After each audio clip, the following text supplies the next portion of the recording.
बहुप्रतीक्षित गैर मान्यता प्राप्त मदरसों का सर्वेक्षण या सर्वे शुरू कर दिया गया है। जी हाँ, बहुत दिनों की चर्चा के बाद तमाम अटकलों पर विराम लगाते हुए उत्तर प्रदेश सरकार ने उत्तर प्रदेश में जितने भी गैर मान्यता प्राप्त मदरसे हैं उनको 12 बिंदु तय करके उनके सर्वेक्षण का काम शुरू हो चुका है।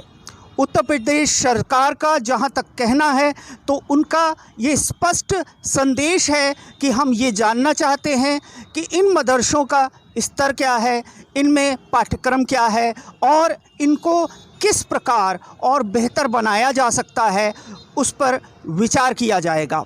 हमने तमाम राजनीतिक दलों की तरफ से देखा कि इसका विरोध हो रहा है, लेकिन बात समझ में नहीं आई है बहुत से लोगों को कि आखिर इस तरह के सर्वेक्षण की ज़रूरत क्यों पड़ी। तमाम मुस्लिम संगठन इस सर्वे के विरोध में भी एक स्वर में बात कर रहे हैं। वहीं राजनीतिक दल ख़ास तौर पे समाजवादी पार्टी की तरफ से इसका विरोध करने की बात सामने आती जा रही है, लेकिन सरकार ने 12 बिंदु तय कर दिए हैं और ये साफ कर दिया गया है कि ये देखा जाएगा कि गैर मान्यता प्राप्त मदरसों की गवर्निंग कैसे होती है, पैसा कहाँ से आता है, पाठ्यक्रम कहाँ से है।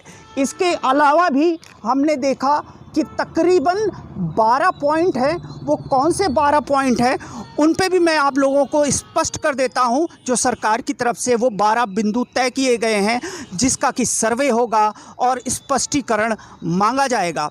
और इस रिपोर्ट को 13 सितंबर से शुरू कर दिया गया है बनाना और 15 अक्टूबर तक ये रिपोर्ट तैयार हो जाएगी और इसको 25 अक्टूबर तक उत्तर प्रदेश सरकार को तय माना गया है कि इस दिन दिया जाएगा।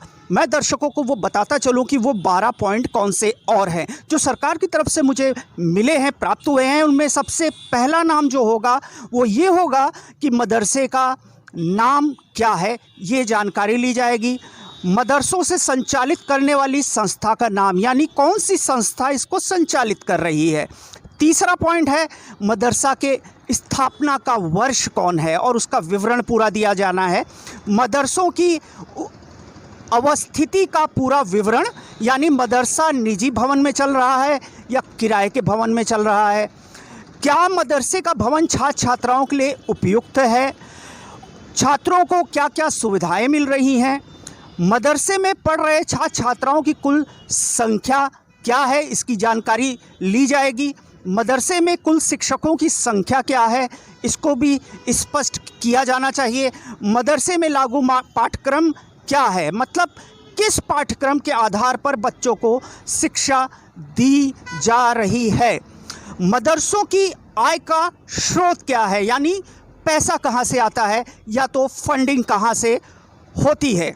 इसके बाद क्या इन मदरसों में पढ़ रहे छात्र छात्राएं किसी और शिक्षण संस्थान स्कूल में नामांकित तो नहीं हैं, अगर हैं तो उसका भी विवरण देना होगा। मतलब कि अगर जो मदरसे में बच्चे पढ़ रहे हैं क्या वो और भी किसी पाठ्यक्रम या किसी स्कूल या किसी शिक्षण संस्थान में अपना नामांकन कराकर पढ़ रहे हैं, ये भी स्पष्ट होना चाहिए। क्या किसी गैर सरकारी संस्था या समूह से मदरसे संबंध हैं, अगर हैं तो क्या है उसका विवरण देना होगा। जैसे कि हमने देखा है बहुत सी स्कूल विभिन्न बोर्डों से उनका अनुबंध होता है।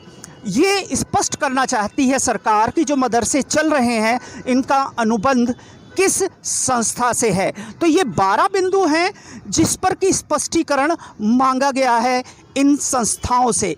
हालांकि सरकार की तरफ से जो बिंदु तय कर दिए गए हैं उससे तो यही स्पष्ट हो रहा है कहीं ना कहीं ये जानकारी लेने की कोशिश की जा रही है, कहीं ज़मीन अवैध तो नहीं है, कहीं ऐसी जगह से पैसा तो नहीं आ रहा है जो देश विरोधी गतिविधियों में शामिल होते हैं। क्योंकि अक्सर हमने मीडिया की तरफ से भी और कई संगठनों की तरफ से ऐसी उंगली उठाते हुए देखा गया है जो मदरसों की शिक्षा प्रणाली पर हमेशा शक करते हैं और यहाँ तक कि यहाँ पर बहुत आतंकवाद की पढ़ाई कराई जाती है या बहुत कट्टरवादी बनाया जाता है। इस तरह की तमाम तरह की बातें हैं जो समाज में की जाती हैं। तो एक पहलू ये है कि हो सकता है सरकार की मंशा यही है कि सारी चीज़ें स्पष्ट हो जाएं, और सरकार ये भी चाहती है कि इन मदरसों का किस तरीके से और ऊपर ले जाया जाए, इनमें जो सुविधाएं नहीं हैं वो दी जाए, ये तो उनकी मंशा लगती है। लेकिन दूसरी तरफ बहुत से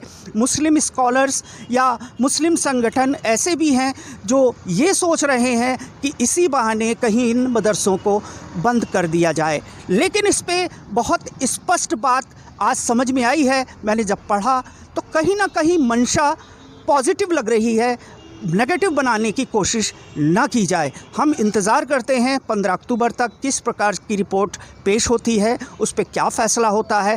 तब तक हम चाहते हैं कि इस तरह का कोई विरोध ना हो। इस सर्वे में सारे मदरसे अपनी भागीदारी करें और उनसे जो भी जानकारी मांगी जा रही है सरकार की तरफ से उसको देने का कष्ट करें। मैं रोशन खान, द इंक न्यूज़ से।